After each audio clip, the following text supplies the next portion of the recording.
Hello, how are you all? I hope so you all are fit and fine with all your family members and doing good with your studies also. हम लोग बेटा श्रद्धा मनु पढ़ रहे हैं जयशंकर प्रसाद द्वारा रचित महाकाव्य कामायनी का पाठ्यांश। और आपने देखा अभी तक कि बहुत ही खूबसूरत ये पोयम है, बहुत ही अच्छी पोयम है। अभी आपने केवल स्टार्टिंग के पैराग्राफ्स पढ़े हैं, लेकिन जब आप इसको आगे पढ़ेंगे तब आप देखेंगे कि अब आप जानेंगे कि मैम क्यों बार बार इसको कह रही हैं कि ये एक अच्छी पोयम है और इससे हम लोग बहुत सीख सकते हैं। हम लोगों ने बेटा अभी तक जो इसका पार्ट देखा है, ये वाला पैराग्राफ आपको मैंने बताया था, 4 पैराग्राफ बताए थे। इसमें हमने लास्ट पैराग्राफ जो बताया था, एक झटका सा लगा सहर्ष, निरखने लगे लुटे से कौन, गा रहा यह सुंदर संगीत, कुतूहल रह न सका फिर मौन। यहाँ तक मैंने आपको बताया था। और इसमें हम लोगों ने देखा था कि जो मनु हैं वो श्रद्धा की मधुर वाणी सुनते हैं और उस वाणी को सुन करके मनु कुतूहलतावश देखते हैं कि इतना अपनी झुकी हुई नज़र को ऊपर उठाते हैं और वो ये देखते हैं कि कौन इतना सुंदर काया मेरे सामने खड़ी है। और वो देखते हैं कि एक सुंदर युवती उनके सामने खड़ी है और इन पंक्तियों में यहाँ तक ही आपको बताया गया है। अब देखिए, जब हम इसके आगे की बात करते हैं तो मैं आपको बताऊंगी। और देखा वह सुंदर दृश्य, नयन का इंद्रजाल अभिराम, कुसुम वैभव में लता समान, चंद्रिका से लिपटा घनश्याम। ये आपका यहाँ पर दूसरा पैराग्राफ है। क्या पैराग्राफ है? और देखा वह सुंदर दृश्य, नयन का इंद्रजाल अभिराम, कुसुम वैभव में लता समा, चंद्रिका से लिपटा घनश्याम। तो चलिए हम लोग इसे देखते हैं कि जब मनु जो हैं वो सामने अपने देखते हैं, जब श्रद्धा उनसे प्रश्न पूछती हैं तो श्रद्धा की मधुर वाणी सुन करके मनु सामने देखते हैं कि कौन खड़ा हुआ है। और वो देखते हैं कि उनके सामने एक सुंदर सी युवती जो है वो खड़ी है। और उसी युवती को देख करके उनको जो महसूस होता है उसी के बारे में यहाँ पर जो लेखक हैं, कवि हैं जयशंकर प्रसाद जी, वो आप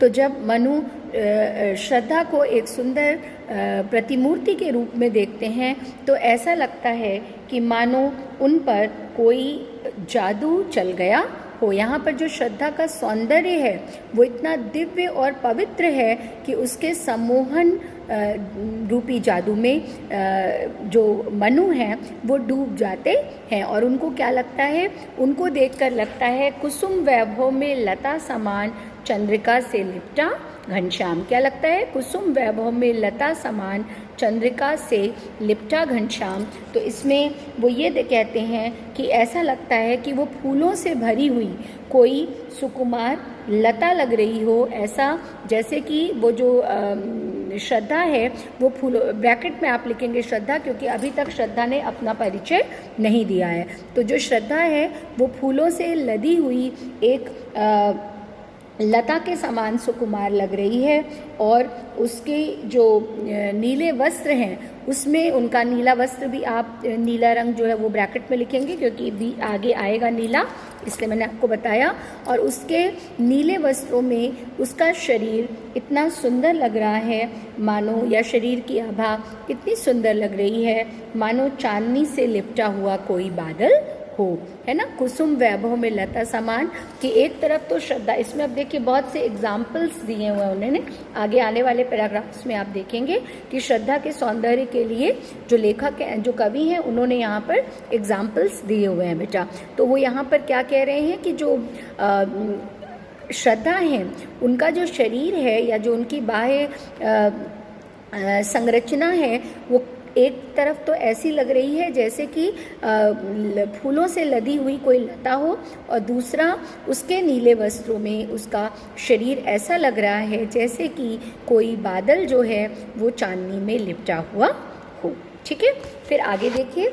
हृदय की अनुकृति बाह्य उदार, एक लंबी काया उन्मुक्त मधुपवन क्रीड़ित जो शिशु साल सुशोभित हो सौरभ संयुक्त। फिर से पढ़ना ये पैराग्राफ, इंपॉर्टेंट पैराग्राफ है। हृदय की अनुकृति बाह्य उदार एक लंबी काया उन्मुक्त मधुपवन क्रीड़ित जो शिशु साल सुशोभित हो सौरभ संयुक्त। हृदय की अनुकृति, अनुकृति मतलब क्या होता है? अनुकृति मतलब होता है अनुकरण या प्रतिलिपि, छाया। बाह्य उदार, श्रद्धा, अभी तक जहाँ पर भी श्रद्धा आएगा वहाँ पर आप ब्रैकेट में लिखेंगे कि जो श्रद्धा है वो कैसी लग रही है, वो देखने से ही ऐसी लग रही है कि उसका जो हृदय है वो बहुत ही कोमल और पवित्र है, और उसी की प्रतिलिपि बाह्य रूप से उदारता के रूप में सामने आ रही है। हम लोग कई बार ये कहते हैं, जैसे आप देखते होंगे कई बार कि कोई व्यक्ति होता है जो बहुत खूबसूरत, उसके फीचर्स नहीं होते हैं लेकिन उसका हृदय इतना सुंदर होता है कि वो अपने आप हमें सुंदर लगता है ना। कई बार हम लोग ऐसे लोगों से मिलते हैं कि जो डील डॉल में और पर्सनालिटी में बहुत लंबे और छरहरी छाया नहीं होगी, बहुत सुंदर नहीं होंगे, बट उनका नेचर इतना प्यारा होता है और दिल उनका इतना कोमल होता है कि वो सुंदरता उनके चेहरे पर भी छलकती है। तो यहाँ पर उसी चीज़ को मनु के द्वारा जयशंकर प्रसाद कह रहे हैं कि जो श्रद्धा है उसकी जो ऐसा लगता है उसको देख करके कि उसके शरीर ने उसके हृदय की ही दिव्यता और पवित्रता का अनुकरण कर लिया हो, क्योंकि उसने अत्यंत उदारता पूर्वक जो है वो अपने शरीर को धारण किया था। और इसमें सेकेंड लाइन भी हम ऐड करेंगे, एक लंबी काया उन्मुक्त। और लंबी काया मतलब वो लंबी है, और उन्मुक्त मतलब होता है स्वच्छंद। उन्मुक्त मतलब होता है खुली हुई या स्वच्छंद। तो आप इन दोनों लाइनों को मिला करके कैसे लिखेंगे? आप लिखेंगे कि ऐसा लगता है श्रद्धा को देख करके, ऐसी अनुभूति होती है कि जैसे उसके हृदय ने, उसके शरीर ने उसके हृदय का ही अनुकरण कर लिया हो, क्योंकि वो बहुत ही दिव्य और पवित्र लग रही थीं, पहली चीज़। और दूसरी चीज़, वो एक लंबे शरीर वाली स्त्री थीं और उनके शरीर पर जो हैं वो फिर उन्मुक्तता थी, उनके शरीर पर उन्मुक्तता थी। आगे आप देखिए, मधुपवन क्रीड़ित जो शिशु साल सुशोभित हो सौरभ संयुक्त। मधुपवन क्रीड़ित जो शिशु साल सुशोभित हो सौरभ संयुक्त। तो मधु मतलब बसंत, मधु मतलब बसंत ऋतु, मधु मास कहते हैं ना बसंत के महीने को, तो मधु मतलब बसंत और पवन मतलब हवा। क्रीड़ित जो शिशु साल, साल मतलब होता है यहाँ साल एक पौधे का नाम है, सॉरी पेड़ का नाम है, नॉट पौधा, बड़ा वृक्ष होता है साल, जैसे साल सागौन होते हैं ना। आप अपने पेरेंट्स से पूछेंगे तो वो बताएंगे आपको, साल एक वृक्ष का नाम होता है जिसके कि जो पत्ते होते हैं ना वो बहुत चिकने कहे जाते हैं। और यहाँ पर श्रद्धा को देखकर ऐसा लग रहा है, मधुपवन क्रीड़ित जो शिशु साल सुशोभित हो सौरभ संयुक्त। साल के पहले इन्होंने क्या लिखा है? शिशु। साल के पहले क्या लिखा है? शिशु।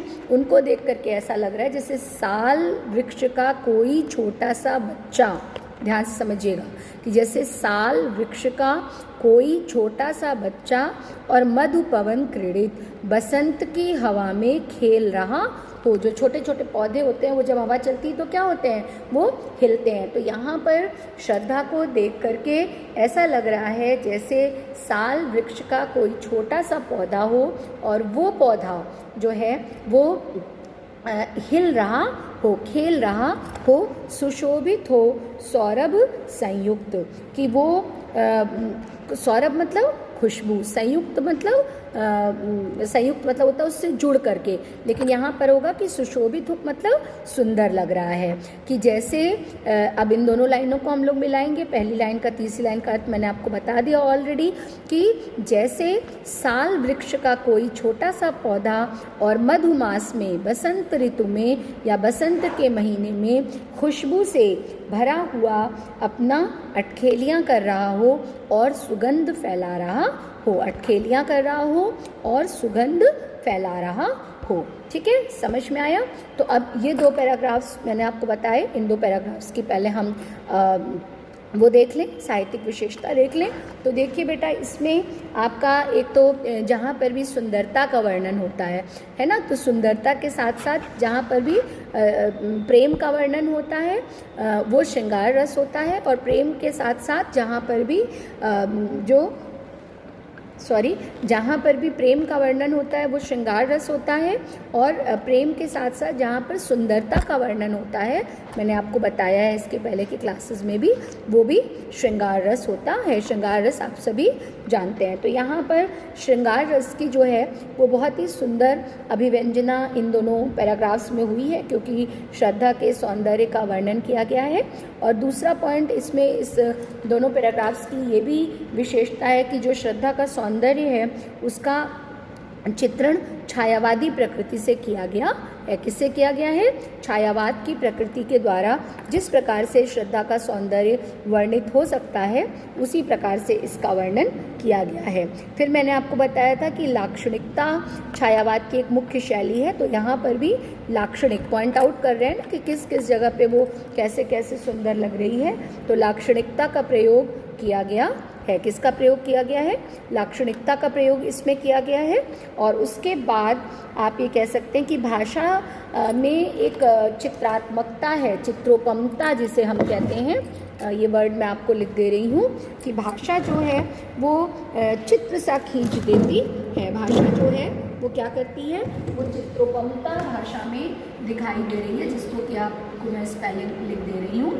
आप ये भी कह सकते हैं कि भाषा से चित्र सा खींचा गया है, और आप ये भी कह सकते हैं कि चित्रोपमता, कि भाषा में चित्रोपमता का वर्णन है, या भाषा ऐसा लग रहा है जैसे कि भाषा से के द्वारा एक चित्र खींचा गया है श्रद्धा के सौंदर्य का। समझ में आ गया? ये यहाँ पर आपको बताना होगा। फिर उसके बाद देखिए इसमें अलंकार कौन कौन से हैं, क्योंकि आपसे अक्सर पूछा जाता है कि अंडरलाइन कर दिया जाएगा और आपसे पूछा जाएगा कि अलंकार कौन से हैं। तो आप देखेंगे कि इसमें उपमा अलंकार है, क्योंकि उपमा दी गई है शिशुसाल सा, है ना, मनुप्रोणित जो शिशु, तो जहाँ भी जो वर्ड आता है वो सा के साथ उपमा अलंकार है, समान या जो मतलब उसके समान, तो यहाँ पर उपमा अलंकार है।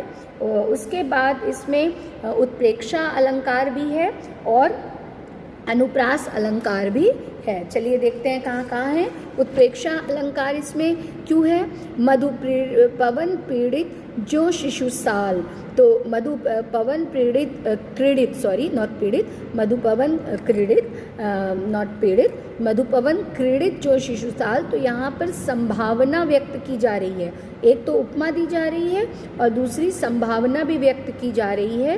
उपमा तो पूरे पैराग्राफ्स में दी जा रही है, तो उपमा अलंकार हो गया, और संभावना इसमें व्यक्त की जा रही है। और क्या संभावना व्यक्त की जा रही है? संभावना ये व्यक्त की जा रही है कि जैसे शिशु साल का छोटा सा पौधा हो, तो जहाँ पर भी हम किसी की संभावना व्यक्त करते हैं वहाँ पर उत्प्रेक्षा अलंकार होता है। और उसके बाद अनुप्रास अलंकार भी है, लास्ट लाइन में देखिए, सुशोभित हो सौरभ संयुक्त। ठीक है, तो यहाँ पर इस लाइन में, इस पंक्ति में आपका अनुप्रास अलंकार भी है। ठीक है, और इसमें कौन सी बोली है? शुद्ध साहित्यिक खड़ी बोली का प्रयोग इस पूरी कविता में आपके बेटा किया गया है। और गुण कौन सा है? माधुर्य गुण है। कौन सा गुण है? माधुर्य गुण है। ठीक है, तो इसको आप एक बार फिर से देखेंगे, दोबारा सुनेंगे वीडियो तो अच्छे से आपको समझ में आएगा। फिर आगे देखिए, मसृण गांधार देश के नील रोम वाले मेषों के चर्म ढक रहे थे उसका वपुकांत बन रहा था वह कोमल वर्म। क्या बोल रहे हैं?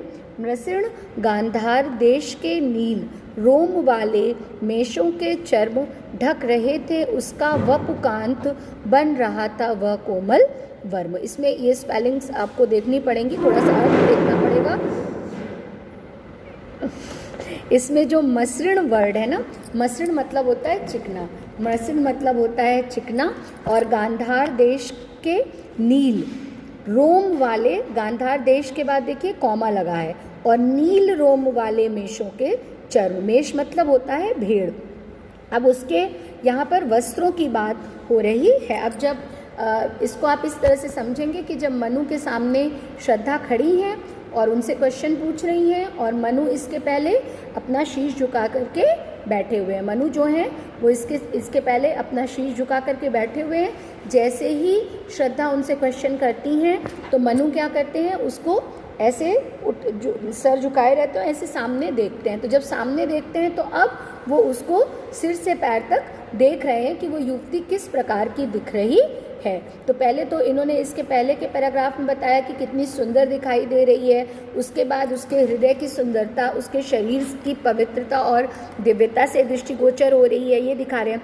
अब उसको वो पूरा देखते हैं तो अब उसके कपड़ों की यहाँ पर बात इस पैराग्राफ में हो रही है, और काफ़ी इम्पॉर्टेंट ये और इसके आगे वाला पैराग्राफ है। तो वो क्या कहते हैं, मसृण गांधार देश के नील रोम वाले मेषों के चर्मों की, जो इस समय श्रद्धा ने वस्त्र धारण किए हुए हैं, इसका वर्णन उसका किया गया है कि नीले रंग के वस्त्रों में श्रद्धा कैसी लग रही है। तो मसृण मतलब होता है चिकना, मसृण मतलब चिकना, मेष मैंने आपको बता दिया भेड़, और चर्म मतलब होता है खाल, चर्म मतलब होता है खाल। तो वो यहाँ पर कह रहे हैं कि मनु ने जब दृष्टि उठा करके सामने देखा तो उन्होंने अपने समक्ष, अपने सामने साक्षात एक सुंदर युवती को देखा। ऐसा लग रहा था कि जैसे कोई प्रतिमा हो, और वो बहुत ही सुंदर युवती जो है वो सामने नज़र आ रही थी।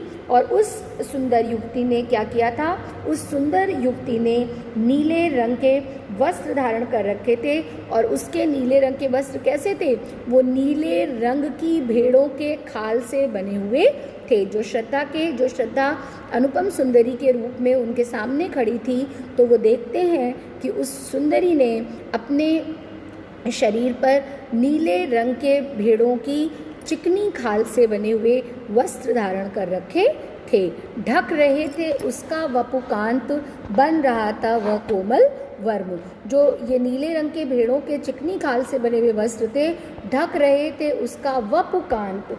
वपु मतलब होता है शरीर, और कांत मतलब होता है सुंदर। फिर से बता रहे हैं, वपु मतलब शरीर और कांत मतलब सुंदर। की जो ये वस्त्र थे वो उसके सुंदर शरीर को ढक रहे थे।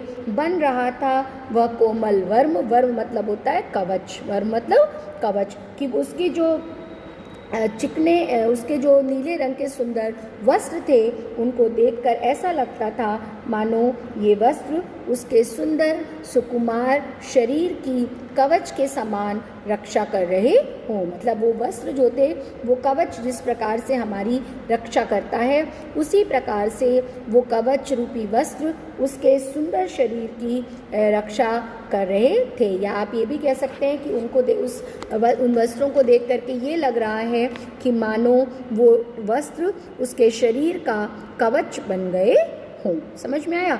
अब ये क्यों वर्णन किया जा रहा है? क्योंकि देखिए, जब भी हम किसी की पर्सनालिटी को हम कैसे देखते हैं, केवल व्यक्ति के फेस को तो देखते नहीं है, उसको देखते हैं कि उसने क्या पहना है, क्या ओढ़ा है, किस तरह के कपड़ों में आता है। आपको हमेशा कहा जाता है ना, घर में भी आजकल कहा जाता होगा साफ कपड़े पहनो। स्कूल में तो बहुत ज़्यादा आपको कहा जाता था, आप फिर आएंगे तो आपको चेक किया जाएगा कि आप किस तरह की ड्रेसिंग सेंस है आपका। मतलब स्कूल में भले ही आप स्कूल की यूनिफॉर्म पहने, लेकिन वो साफ़ सुथरी हो, आयरन्ड हो, सॉक्स साफ़ हो, शूज़ में पॉलिश हो। तो ये सब क्यों कहा जाता है? ये सब इसलिए नहीं कि डिसिप्लिन तो इससे मेंटेन होगा ही स्कूल का, लेकिन वो वास्तव में आपके व्यक्तित्व को बनाता है। तो यहाँ पर उसी की बात करी गई है। मैं एक बार फिर से इसको सेंटेंस के फॉर्म में आपको बता दे रही हूँ कि आप कैसे लिखेंगे। तो पहले तो प्रसंग में आप लिखेंगे कि मनु ने मतलब प्रसाद ने मनु के माध्यम से इन पंक्तियों में किसका वर्णन किया है? श्रद्धा के सुकुमार शरीर पर जो सुंदर वस्त्र उसने धारण किए हैं उनका वर्णन किया है। और इसका अर्थ होगा कि मनु ने जब दृष्टि उठा करके सामने देखा तो उसने ये देखा, मनु ने ये देखा कि एक बहुत सुंदर नवयुवती सामने खड़ी है, और वो श्रद्धा है जो कि गांधार देश, इसमें एक चीज़ मैं आपको बताना भूल गई, गांधार देश के नील, जो कि गांधार देश की रहने वाली थी और गांधार देश की रहने वाली उन्होंने कैसे समझा? उसके वस्त्रों से समझा। क्यों? क्योंकि उस युवती ने, अर्थात ब्रैकेट में आप लिखेंगे श्रद्धा ने, उन वस्त्रों को धारण कर रखा था जो गांधार देश के नीले रंग के भेड़ की चिकनी खालों से बनी थी। समझ में आया? समझ में आया कि जो गांधार देश के नीले रंग के भेड़ों की चिकनी खाल से बनी थी, तो वो वस्त्र उन्होंने धारण कर रखे थे। इसलिए वो समझते हैं कि श्रद्धा गांधार देश की रहने वाली थी और उनको उन वस्त्रों को देखकर ऐसा लग रहा था मानो वे वस्त्र उसके सुंदर सुकोमल और सुकुमार शरीर की रक्षा के लिए कवच के समान हों। ठीक है, समझ में आया? तो इसमें आप एक उनकी कल्पना कर सकते हैं कि चूँकि गोरे रंग पर जो नीला रंग है वो बहुत ही सुंदर दिखाई देता है और बन रहा था वह कोमल वर्म। तो जब बन रहा था वह कोमल वर्म है तो उसमें जो है बन रहा था वह कोमल वर्म में कौन सा अलंकार है? उत्प्रेक्षा अलंकार। मैंने अभी इसके पहले पैराग्राफ में आपको बताया कि जहाँ पर भी संभावना व्यक्त की जाएगी, जहाँ पर भी संभावना व्यक्त की जाएगी वहाँ पर जो है कौन सा वो होगा? उत्प्रेक्षा अलंकार। ठीक है, फिर देखिए एक और पैराग्राफ हम लोग देखते हैं क्योंकि ये इसी के कंटिन्यूएशन में है, इसलिए नील परिधान बीच सुकुमार, खुल रहा मृदुल खुला अंग, खिला हो जो बिजली का फूल, मेघ बन बीच गुलाबी रंग। कई बार पूछा जाता है, ये बहुत इम्पॉर्टेंट बोर्ड का पैराग्राफ है। जब हम लोग पढ़ते थे 12th में तब से ये इम्पॉर्टेंट पैराग्राफ है, तो इसको आप, और इसमें बहुत आपको शब्दों को संभाल करके भी बेटा लिखना है। मैं एक बार फिर से पढ़ रही हूँ। नील परिधान बीच सुकुमार, खुल रहा मृदुल खुला अंग, खिला हो जो बिजली का फूल, मेघ बन बीच गुलाबी रंग। अब इसके पहले के पैराग्राफ में आपने क्या देखा है?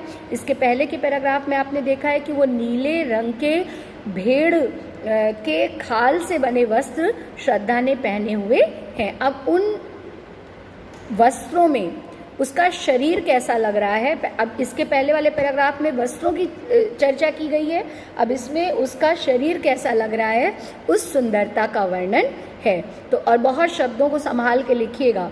नील परिधान बीच सुकुमार, खुल रहा मृदुल खुला अंग, कि जो नीला परिधान उसने धारण कर रखा है उसके बीच में उसका जो सुकुमार मतलब कोमल शरीर है, वो कहीं से खुल रहा मृदुल, मृदुल मतलब होता है मधुर, मतलब मृदुल मतलब होता है कोमल या मधुर। ठीक है, मृदुल मतलब वैसे मधुर होता है लेकिन यहाँ पर उसका मतलब कोमलता से, सॉफ्टनेस से है। तो खुल रहा मृदुल खुला अंग, कि जैसे हम लोग कपड़े पहनते हैं ना तो कहीं पर हाथ दिखते हैं हम लोगों के, कहीं पर नहीं दिखते हैं, तो यही चीज़ है।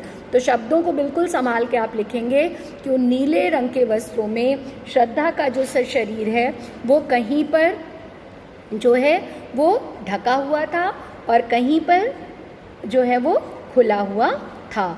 उसको देखकर कैसा लग रहा है? खिला हो जो बिजली का फूल, मेघ बन बीच गुलाबी रंग। वस्त्र किस रंग के हैं? नीले रंग के। और श्रद्धा का शरीर किस रंग का है? गुलाबी रंग का। अब इन्होंने कंपैरिजन किससे किया है कि नीले रंग के बादल हैं और जो श्रद्धा का जो शरीर है उसको उन्होंने कहा है गुलाबी रंग के बिजली के फूल की तरह। ध्यान से समझिएगा, इम्पॉर्टेंट पैराग्राफ है कि जो नीले वस्त्र हैं वो नीले बादल की तरह हैं और जो श्रद्धा का शरीर गुलाबी रंग का है वो बिजली का फूल लग रहा है। जैसे जब बादलों में बिजली कड़कती है तो वाइट वाइट दिखती है, अब आप ये समझ लीजिए कि वो गुलाबी रंग की है। तो उसको आप किस तरह से लिखेंगे? तो यहाँ पर वो इसको अब आप सेंटेंस में बनाएंगे। तो यहाँ पर जयशंकर प्रसाद जी कह रहे हैं कि श्रद्धा ने अपने शरीर पर जो नीले रंग के वस्त्र धारण किए हुए थे उनमें उसका जो सुकुमार शरीर था वो कहीं पर खुला और कहीं पर बंद था, और उन नीले वस्त्रों में जो झलकती हुई उसके अंगों की सुंदरता थी, उस आभा को देख करके ऐसा लगता था मानो बादलों के उपवन में गुलाबी रंग की आभा वाला बिजली का फूल खिला हो। मानो बादल हैं और बादलों का उपवन है, बादलों का बगीचा है और उस बगीचे में गुलाबी रंग की आभा वाला बिजली का फूल खिला हुआ है। ठीक है, समझ में आ गया? कि मानो नीले वस्त्रों में जो उसके अंग दिख रहे थे और कहीं पर ढके हुए थे, उसको देख करके ऐसा लगता था मानो बादलों के उपवन में गुलाबी रंग की आभा वाला बिजली का फूल खिला हुआ। ठीक है बेटा, तो इसमें अलंकार कौन सा है? इसमें उत्प्रेक्षा और उपमा अलंकार है। और भाषा में मैंने जो आपको बताया था चित्रोपमता का गुण इसमें भी दिखाया गया है। भाषा में एक चित्र सा खींच दिया है ना उन्होंने श्रद्धा की सुंदरता का और श्रद्धा के पूरे शरीर का, तो ये भाषा में चित्रोपमता का वर्णन है। और अगेन क्योंकि सौंदर्य चित्रण है इसलिए इसमें कौन सा रस होगा? श्रृंगार रस। कौन सा रस होगा? श्रृंगार रस। और भाषा में लाक्षणिकता है, खड़ी बोली का प्रयोग किया गया है, और गुण कौन सा है? माधुर्य है। मैं फिर से एक बार बता रही हूँ कि उत्प्रेक्षा और उपमा अलंकार है, भाषा में चित्रोपमता का गुण है, ब्लैक बोर्ड पर स्पेलिंग लिखी हुई है, और श्रृंगार रस है क्योंकि सौंदर्य चित्रण है तो यहाँ पर रस श्रृंगार है, भाषा में लाक्षणिकता है, खड़ी बोली का प्रयोग है और माधुर्य गुण है। ठीक है, तो ये चीज़ें आपसे पूछी जाती हैं तो इसके प्रॉपरली आप नोट्स बनाइए। इस वीडियो को एक बार फिर से देखिए और इसके नोट्स साथ में बनाते चलिए, क्योंकि लंबी पोयम है ना। हम दो भी वीडियो भेजेंगे आपको तो भी हफ्ता भर या 2 हफ्ते इस पोयम में लग जाएंगे, क्योंकि देखिए जब हम लोग स्कूल में भी पढ़ाते हैं तो काफ़ी टाइम लगता है। तो लंबी पोयम है तो आप इकट्ठे पढ़ने बैठेंगे और लिखने बैठेंगे तो फिर आपको भी आपके लिए ट्रबलसम होगा, आप थक जाएंगे, है ना। तो इसलिए इसको आप साथ साथ में लिखते चलिए। ठीक है, आई होप सो आप ज़रूर लिखेंगे। फिर मिलते हैं, तब तक के लिए God bless you, thank you.